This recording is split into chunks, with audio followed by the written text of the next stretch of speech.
फेब्रुवारीच्या मध्यातच लोकांना आता चटका जाणवायला लागलेला आहे। सध्या आपण बघू शकतो कशा पद्धतीने यामुळे जो उन्हाची तीव्रता वाढलेली आहे, नागरिक कुठेतरी शीतपेय असतील तसेच टरबूज असेल, फळं असेल हे खाऊन आपला आता सध्या जी उष्णता आहे ती उष्णता कमी करण्याचा इथं या ठिकाणी आपण बघू शकतो कशा पद्धतीने ही उष्णता कमी करण्याचा मार्ग अवलंबत आहे। सध्या फेब्रुवारीचा मध्य सुरू आहे आणि राज्यात कमाल तापमान 37 ते 38 अंश सेल्सिअसवर गेलेले आहे। तसेच मुंबईत देखील 35 अंश सेल्सिअसपर्यंत हे तापमान गेलेलं असून नागरिकांची अक्षरशः दुपारच्या वेळी लाही होते आहे। सध्या आपण बघू शकतो दुपारचा 1 वाजलेला आहे, मात्र उन्हाचा चटका लागतोय, उन्हाची तीव्रता वाढलेली आहे। त्यामुळे नागरिक शीतपेय असतील, टरबूज असेल यावरती सर्व खाऊन आपलं जे उन्हाची चटका जो लागतोय तो कुठेतरी कमी करण्याचा प्रयत्न करत आहेत।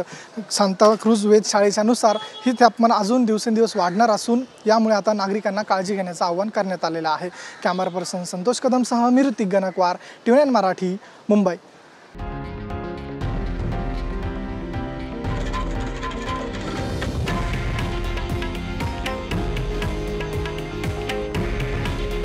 हे आहे देशातील नंबर 1 न्यूज नेटवर्क आणि आपण पाहत आहात TV9 मराठी।